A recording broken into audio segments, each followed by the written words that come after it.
Je remets grâce au peuple de Dieu. Seigneur, je te rends grâce et je te bénis. Père, je te dis merci pour cet instant. Seigneur, prends le contrôle et que la gloire et l'adoration te reviennent.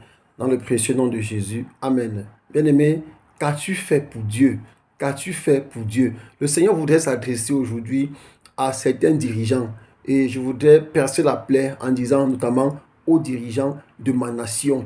Le Seigneur a placé des gens à tête de la nation. Certains sont restés là pendant une quarantaine d'années, d'autres pendant une trentaine d'années. Il y a même qui ont même fait 42 ans. Mais au moment de partir, qu'est-ce qu'ils font? Ils choisissent de détruire l'œuvre de Dieu. Bien-aimé, ce n'est pas le Seigneur qui t'a envoyé traiter avec Satan. Tu as demandé à Dieu, il t'a donné. Tu devais faire comment pour la suite? Tu devais rester attaché à Dieu comme le roi David. Tu devais rester avec Dieu afin qu'il continue à t'affermir. Mais tu ne l'as pas fait. Tu t'es laissé tromper. Tu as signé avec Satan.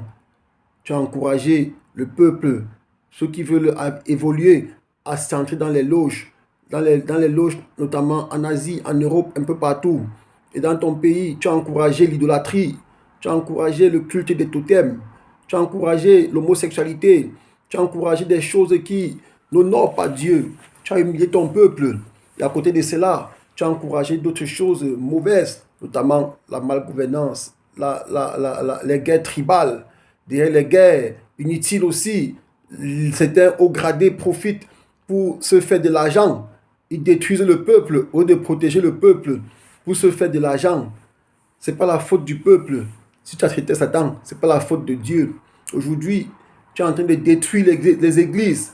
Tu fermes les églises de Dieu. Tu dis que tu fermes les églises qui ne sont pas en règle. Alors qu'en réalité, tu es en train de détruire les églises, fermer les églises qui servent Dieu en esprit et en vérité. Parce que tu sais que les prières qui sont adressées ça te brûle le cœur, ça vous brûle, ça fait mal parce que vous êtes entièrement attaché au mal. Et lorsque les enfants de Dieu prient, ça fait mal. Pourquoi vous ne fermez pas les églises que vous financez à travers les sectes? Pourquoi vous ne fermez pas les églises des faux pasteurs avec qui vous passez des soirées torrides? Pourquoi vous ne fermez pas les églises des faux hommes de Dieu? Mais vous fermez les églises où on adore Dieu en esprit et en vérité, sous prétexte que les églises ne sont pas en règle. Si vous voulez que les églises soient en règle, elles seront en règle. Dieu n'est pas venu pour détruire, mais il est venu pour qu'il y ait la vie. Et il crée les conditions pour la vie. Et l'une des conditions qu'il a créées, c'était d'envoyer son fils Jésus, afin que qui croit en lui ait la vie éternelle.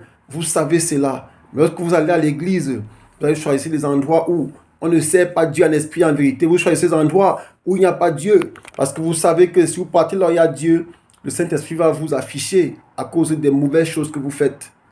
Les tas d'ordures partout dans la nation. Ah, pourquoi? C'est laissé exprès. Parce que les ordures sont des choses qui dégagent une mauvaise odeur. Or, nous savons que les démons sentent, les démons puent très mal.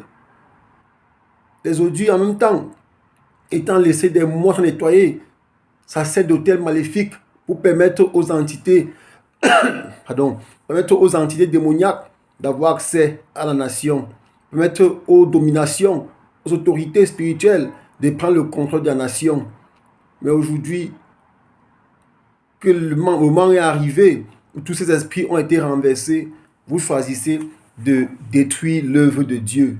Mais vous n'allez pas détruire l'œuvre de Dieu parce que le temps est arrivé et c'est irréversible. Rien ne peut changer la situation aujourd'hui. Rien. Tout ce qu'il faut faire, c'est de confesser le mal que vous avez fait afin que Dieu vous pardonne.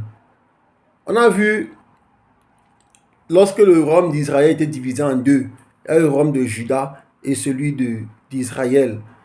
Le Seigneur a choisi Jéroboam. Jéroboam, c'était quelqu'un qui ne pouvait même pas imaginer un jour qu'il deviendrait roi.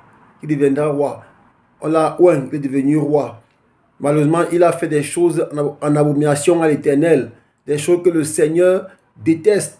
Il a poussé le peuple à adorer des Baals, des faux dieux, des dieux fabriqués des mains d'hommes, des Astartés. Et plus tard, toute la lignée en a suivi. Et c'est ce que vous êtes en train d'encourager le peuple à faire aujourd'hui. Nous disons non à cela. Nous ne voulons pas une nation idolâtre.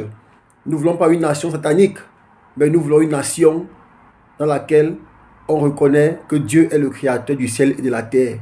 Dans laquelle on adore Dieu en esprit et en vérité. Bien-aimé, qu'as-tu fait pour Dieu? Une fois que tu répondras à cette question, tu auras fait un grand pas vers la transformation. Merci Seigneur. Amen.